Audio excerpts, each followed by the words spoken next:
कठिन है भोगों की आशा का त्याग करना। आशा सर्वत्र से हट जाए तो एक क्षण नहीं लगेगा स्वरूप बोध होने में। जो स्वरूप बोध होने में समय लग रहा है, भगवत साक्षात्कार होने में, उसका कारण है आशा।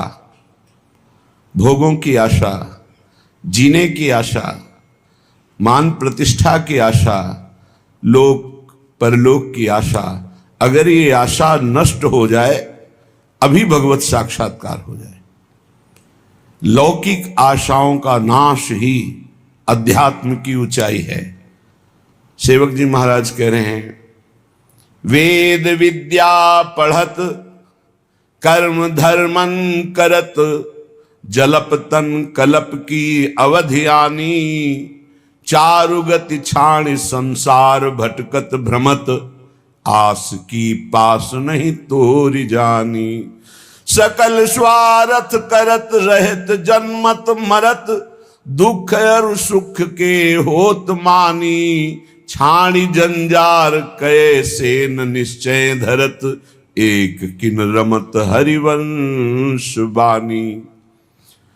बहुत वेदों का ज्ञान हो चुका है, कर्म धर्मों में भी बड़े प्रवीण हो, लेकिन तुम्हें पता है तुम एक फांसी में बंधे हुए हो, आशा की फांसी। भोगों की आशा, जीने की आशा, धन की आशा, मान प्रतिष्ठा की आशा, आस की पास नहीं तोरी जानी। फिर क्या हुआ? सकल स्वार्थ करत रहत जन्मत मरत, जन्म मरण से मुक्त नहीं हो सकते। स्वार्थ की लीलाएं होंगी, चाहे जितना शास्त्र ज्ञानी हो, कर्मकांडी हो, विद्वान हो।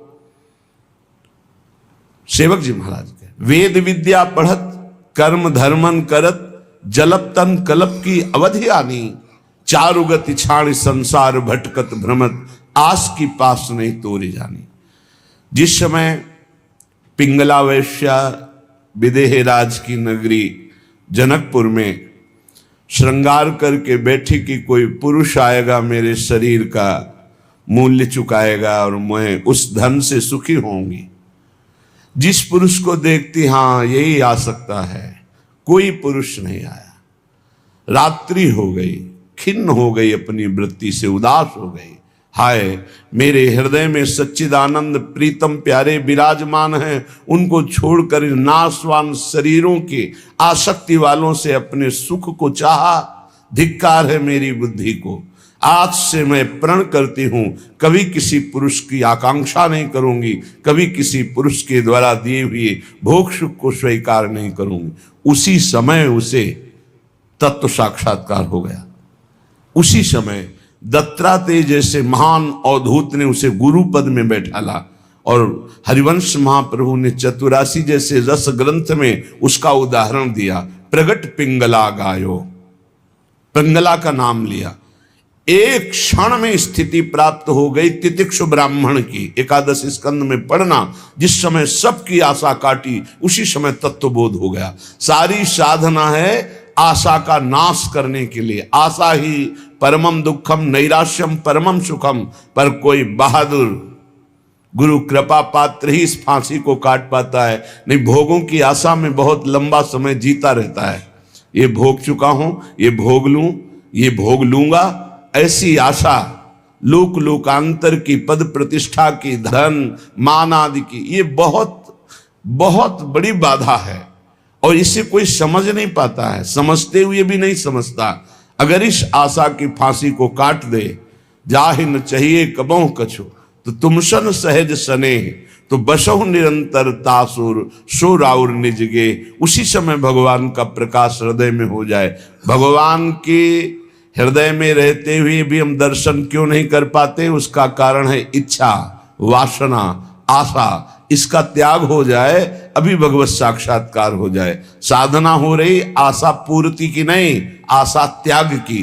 त्यागात् शांतिरंतरम, त्याग से तत्काल शांति प्राप्त होती है और शांत मन ही भगवान में निरंतर रमण करता है।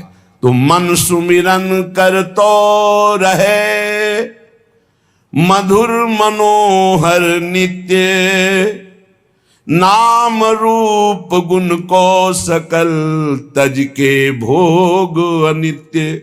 नाशवान भोगों की आशा का त्याग करके हे प्रिया प्रीतम, हे राधा माधव, निरंतर आपके नाम रूप गुण लीला धाम का ही गायन श्रवण मनन चिंतन करता रहूं।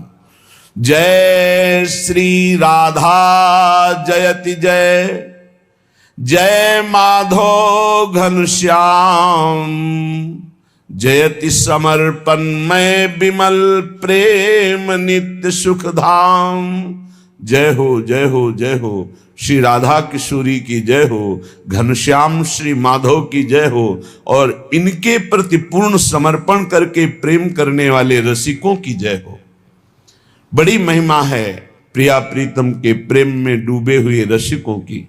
श्रीपाद प्रबोधानंद जी महाराज